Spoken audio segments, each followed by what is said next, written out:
seja o nosso louvor. Cada dia que vivemos sob a tua direção, seja o nosso viver, ouvir a tua voz, te obedecer.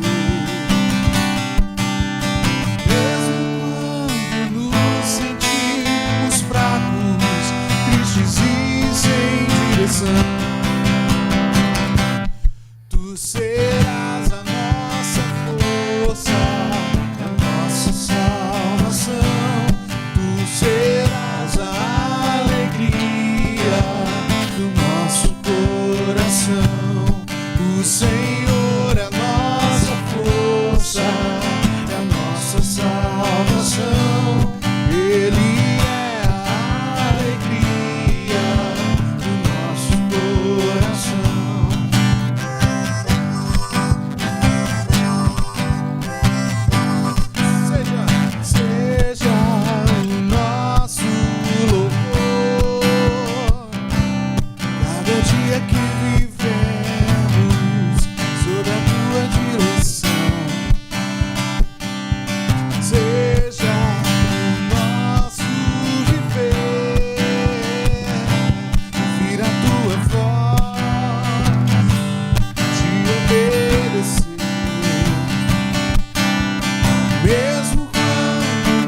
Espírito Santo, use as palavras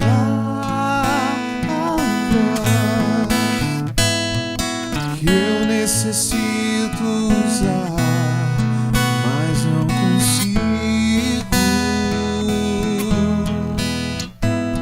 Me ajude nas minhas fraquezas.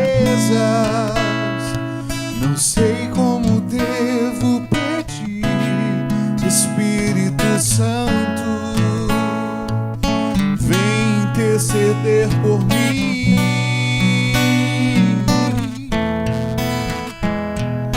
Todas as coisas cooperam para o bem daqueles que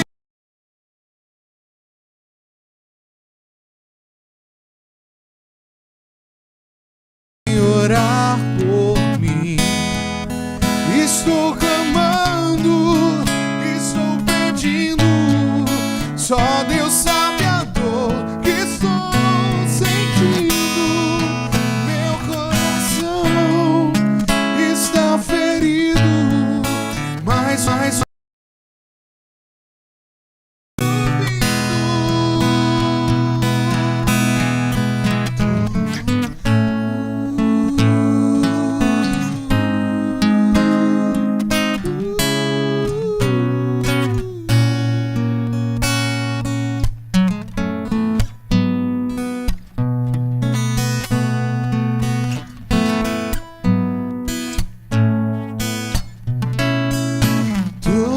as coisas cooperam para o bem daqueles que amam a Ti, Espírito Santo, vem orar por mim. Estou clamando, estou pedindo, só Deus sabe a dor que estou sentindo. Meu coração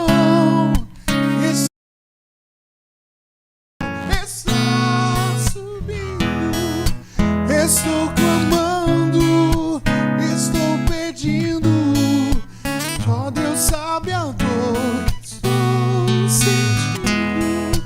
Meu coração está ferido, mas o meu clamor está subindo.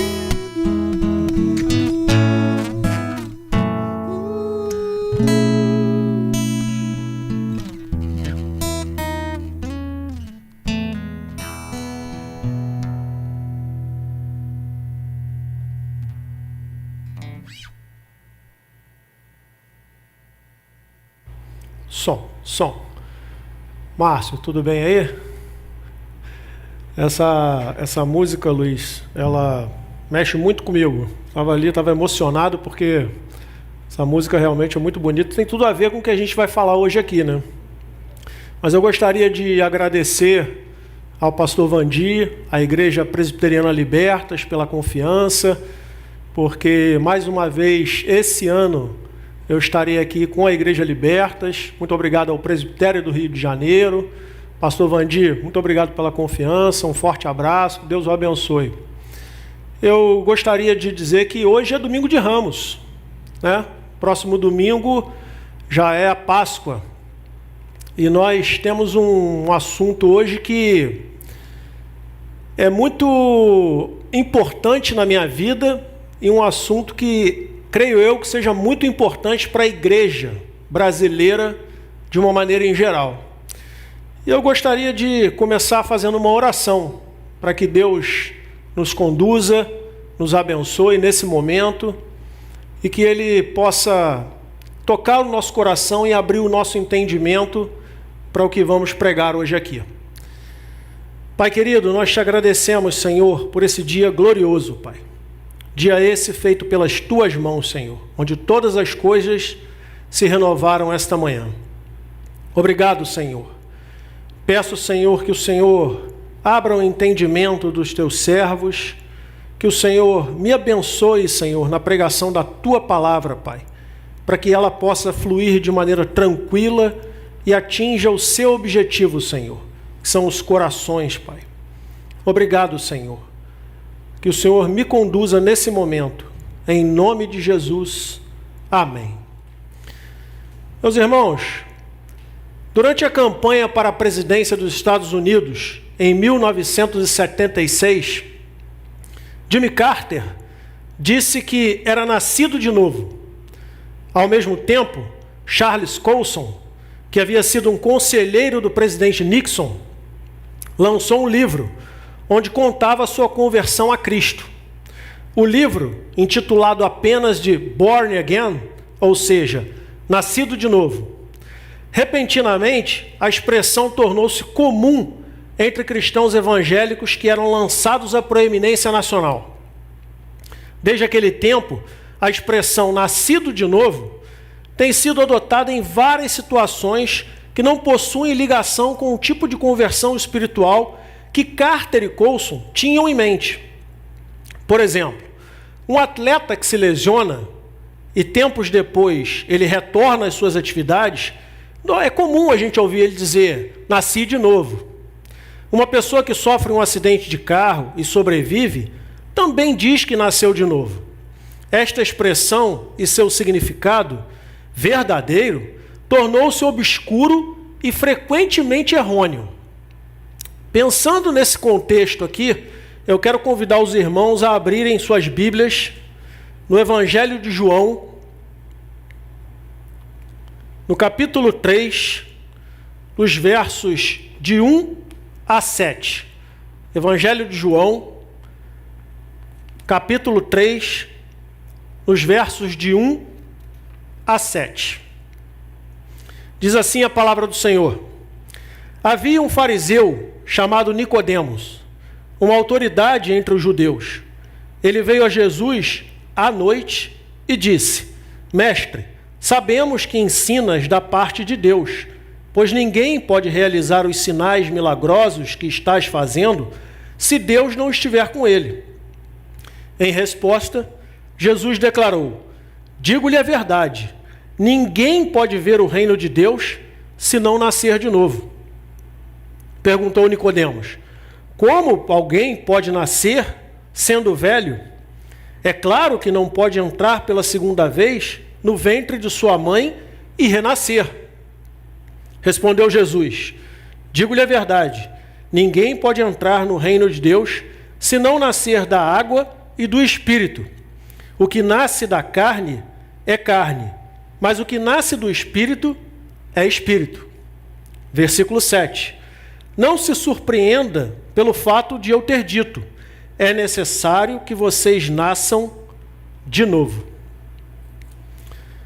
Eu gostaria de pensar com os irmãos, nessa manhã, a respeito de um tema que é pouco explorado e pouco entendido, que é sobre o Espírito Santo. E eu gostaria de começar deixando uma pergunta no ar. Quem é o Espírito Santo para você? Pneumatologia é a doutrina que estuda a pessoa e a obra do Espírito Santo. Eu vou repetir para os irmãos fixarem essa informação. Pneumatologia é a doutrina que estuda a pessoa e a obra do Espírito Santo. O ensino bíblico a respeito da doutrina do Espírito Santo é pouco entendida pela maior parte dos crentes. Tem se espalhado tantos pontos de vista deturpados desta grande doutrina que grande parte dos mestres e pregadores evangélicos tem receio de tocar no assunto. O resultado disso é que temos deixado um vácuo em nosso ensino, onde pessoas podem entrar e criar confusão. E nós temos percebido isso hoje na igreja brasileira, em muitas igrejas brasileiras.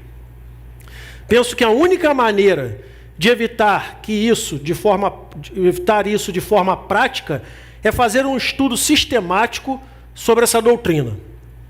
Nós precisamos chegar a uma unidade de pensamento e uma compreensão profunda sobre esse assunto.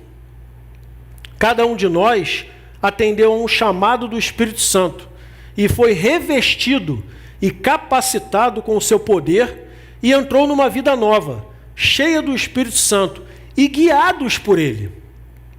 A causa de Cristo tem sofrido uma grande perda em virtude da ignorância de muitos crentes verdadeiros a respeito da maneira de se apropriarem das bênçãos que o Espírito Santo está ansioso por conceder.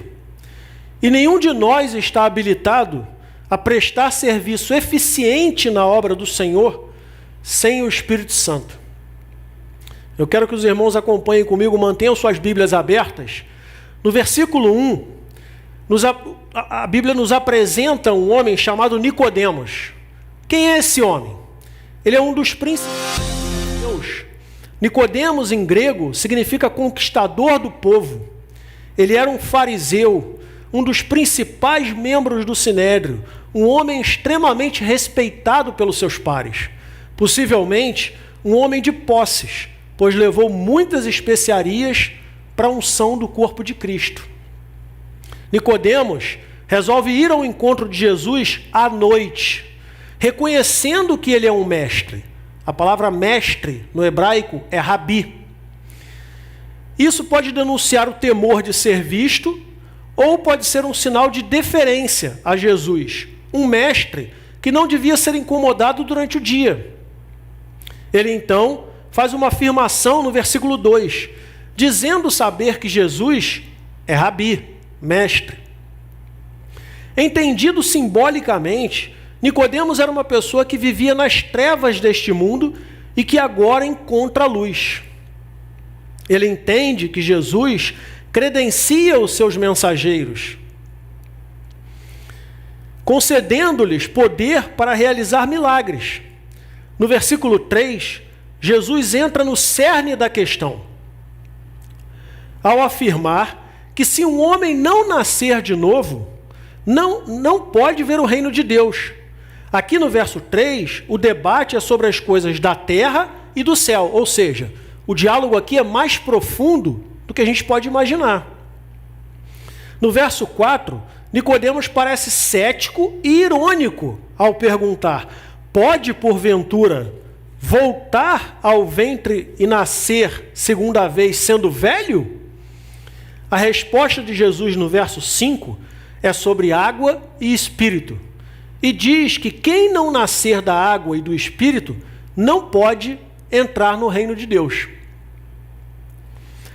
A Bíblia de Genebra entende que água e espírito se referem a um único nascimento espiritual. Muitos intérpretes entendem água aqui como a água do batismo. Aqui nos cabe uma palavra sobre regeneração, que é o ato realizado por Deus, no qual ele renova o coração humano, fazendo-o reviver depois de estar morto.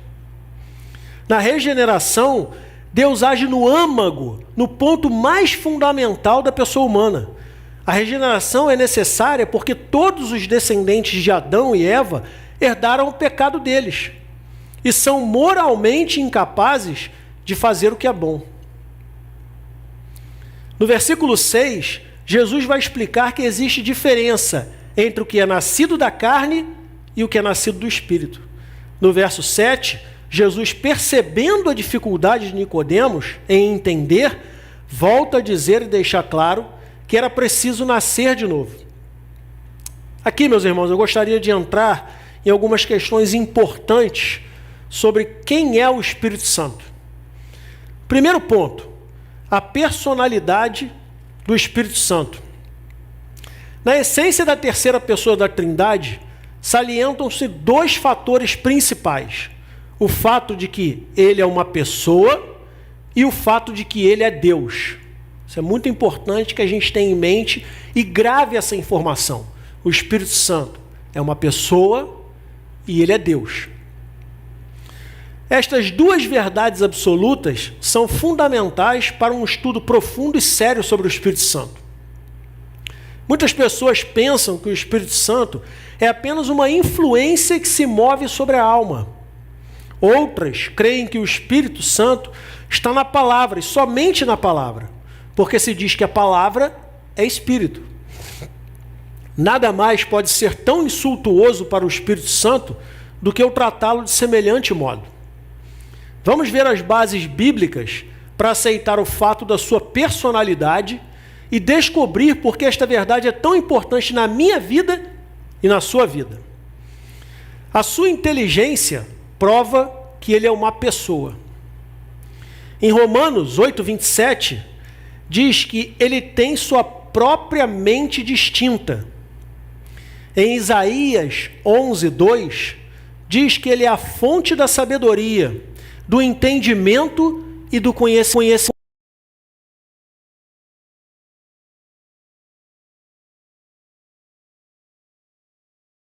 Deus. Segundo ponto, sua capacidade emocional prova que ele é uma pessoa. Gálatas 5:22, 23, diz que ele é a fonte do amor, alegria, paz e outras virtudes internas do crente. Em Efésios 4:30, em Isaías 63:10 e Atos 5:9, diz que ele pode se entristecer. Mas e o Espírito Santo hoje, pós-Pentecostes? Como age o Espírito Santo hoje? Os tempos do Novo Testamento começaram com o anúncio do nascimento próximo de João Batista. E então, a obra do Espírito Santo ganhou outra vez preeminência. O precursor de Jesus foi cheio do Espírito Santo desde antes do seu nascimento. E realizou um ministério não de milagres e prodígios, de ordem física, mas de pregação da sempre impopular doutrina do arrependimento. Era tão grande o seu poder que as multidões se apinhavam no deserto, despovoando-se quase toda a cidade. Está falando aqui de João Batista. Quando pregava no deserto, eu tive até a oportunidade na primeira pregação aqui, eu comentei alguma coisa sobre isso, que as pessoas saíam das cidades e vinham para o deserto ouvir João Batista. E a gente não está falando aqui de deserto bonitinho, não. Era deserto de areia, pedra, era complicado chegar lá, mas as pessoas vinham. Por quê? Porque o Espírito Santo agia poderosamente na vida de João Batista.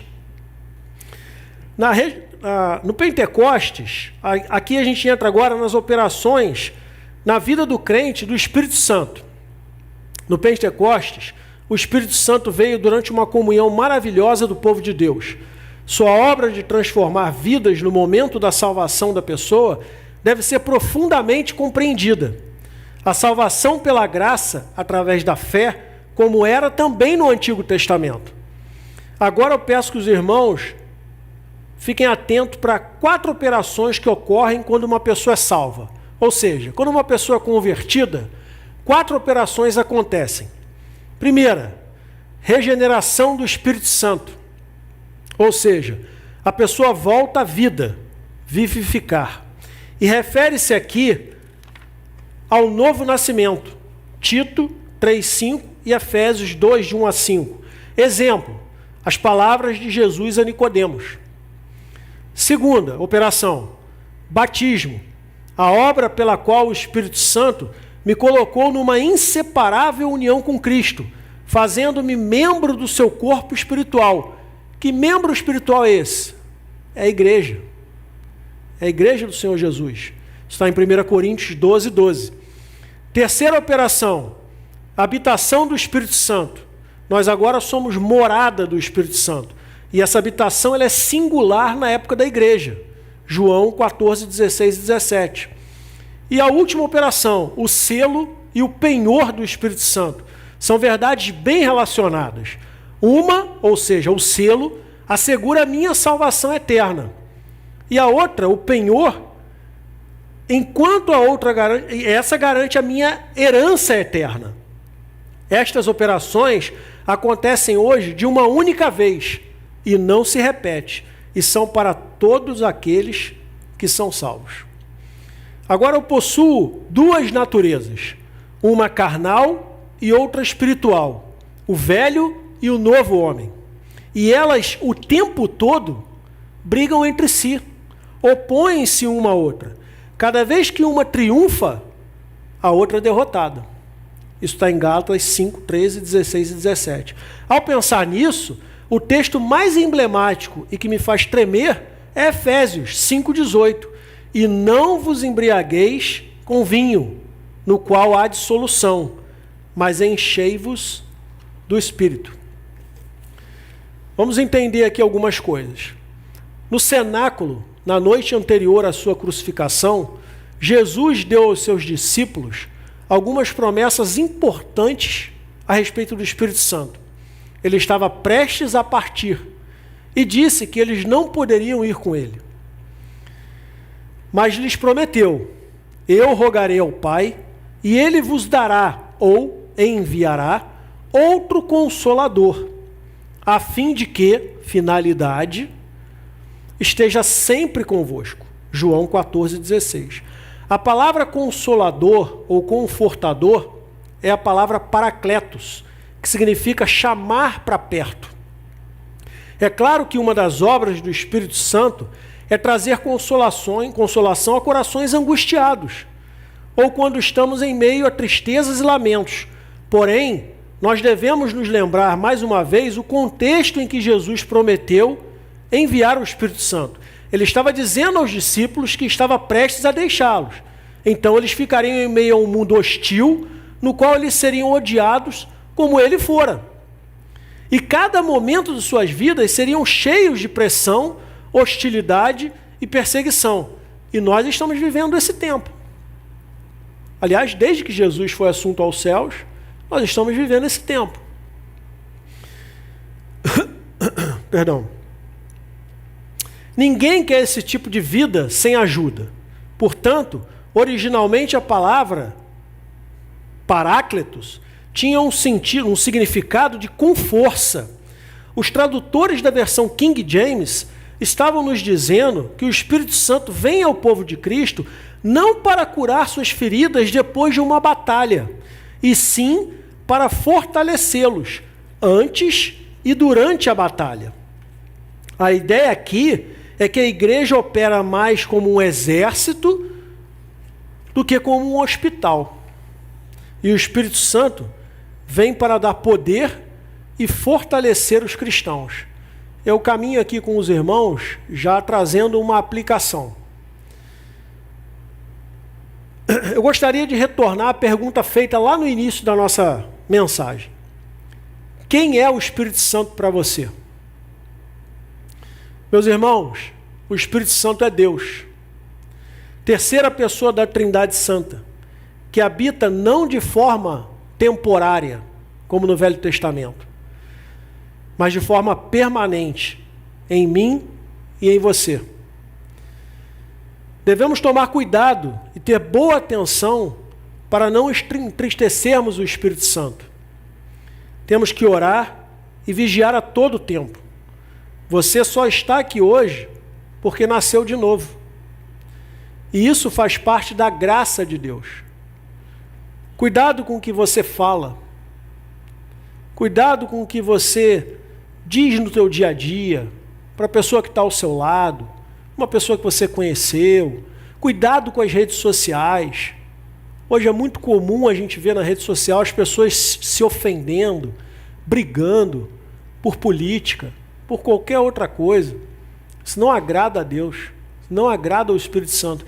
E a gente tem percebido cada vez mais cristãos tementes a Deus, brigando na rede social, discutindo na rede social, ofendendo na rede social, e depois vai domingo para a igreja. Nós não podemos agir assim. O Espírito Santo é que precisa conduzir a nossa postura, a nossa atitude. Para isso, nós precisamos estar em comunhão com o Espírito Santo. Porque uma das perguntas que eu me faço sempre é: será que eu estou entristecendo o Espírito Santo com o que eu estou fazendo? E nós precisamos fazer essa pergunta também. Então, tome muito cuidado.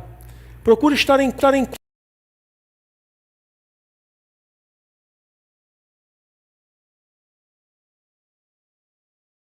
que reflitam, repensem as suas atitudes, para que nós possamos estar cada vez mais em comunhão com Deus. E aí, nesse momento, certamente, nós ficaremos mais felizes e agradaremos mais ao Senhor. Mais uma vez. Pai querido, a Tua palavra foi exposta aqui, Senhor, de maneira imperfeita, Pai, porque sou pecador e sou imperfeito. E por isso te peço perdão, Senhor. Mas que essa palavra aqui hoje, Senhor, pessoas possam refletir sobre alguma coisa que foi dita aqui hoje, Senhor. Porque foi dita, Senhor, para a honra e glória do Teu nome. Para que o Espírito Santo, Senhor, realmente ele aplique essa palavra, Pai, no nosso coração. Nós pedimos, Senhor, em nome e por amor de Jesus Cristo, Pai. Amém, Senhor. Muito obrigado, irmãos. Vamos louvar o Senhor mais uma vez para depois partir volta com o pastor Vandir para o encerramento.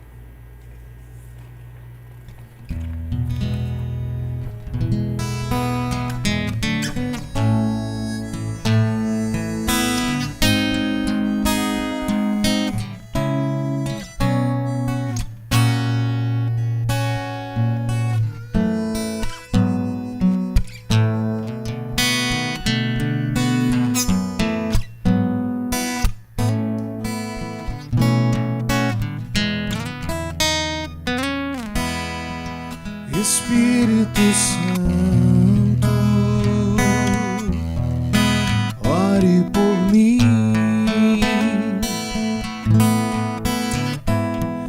leve pra Deus tudo aquilo que eu preciso. Espírito Santo, use as palavras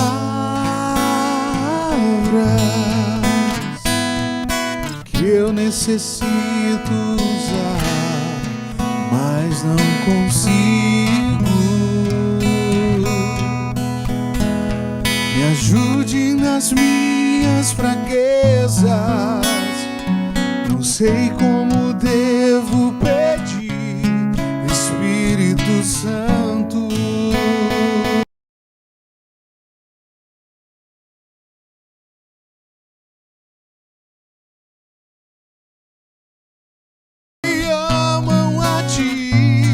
Espírito Santo,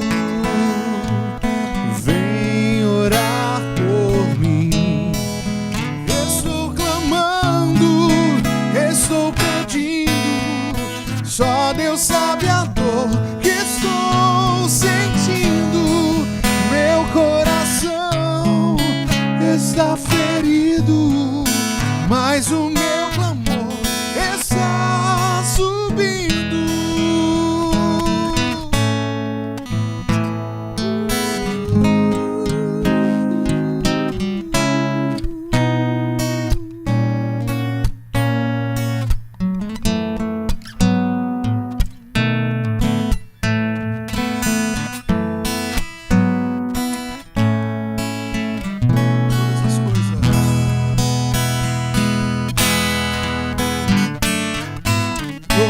As coisas cooperam para o bem daqueles que amam a Ti. Espírito Santo,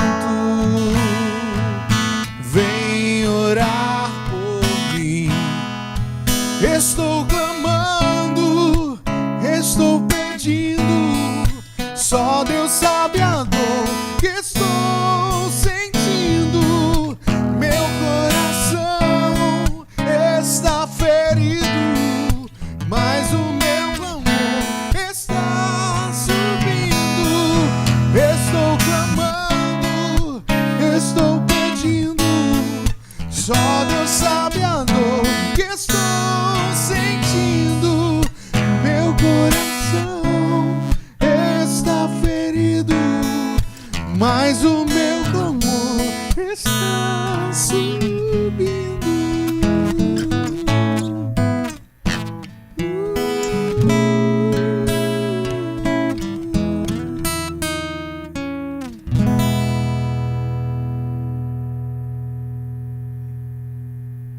Eu gostaria só de fazer mais uma oração para encerramento do nosso culto, ok? Pai querido, nós te agradecemos, Senhor, porque apesar dos problemas, Senhor, sabemos que o Senhor está no controle de tudo, Pai.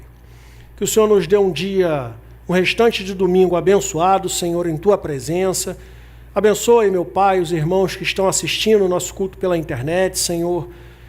Pai querido, nós agradecemos imensamente, Pai, a Tua maravilhosa graça, Senhor. e estamos aqui, Senhor, sempre dispostos a te servir cada vez melhor. Nós agradecemos, meu Pai, em nome e por amor de Jesus Cristo. Amém, Senhor.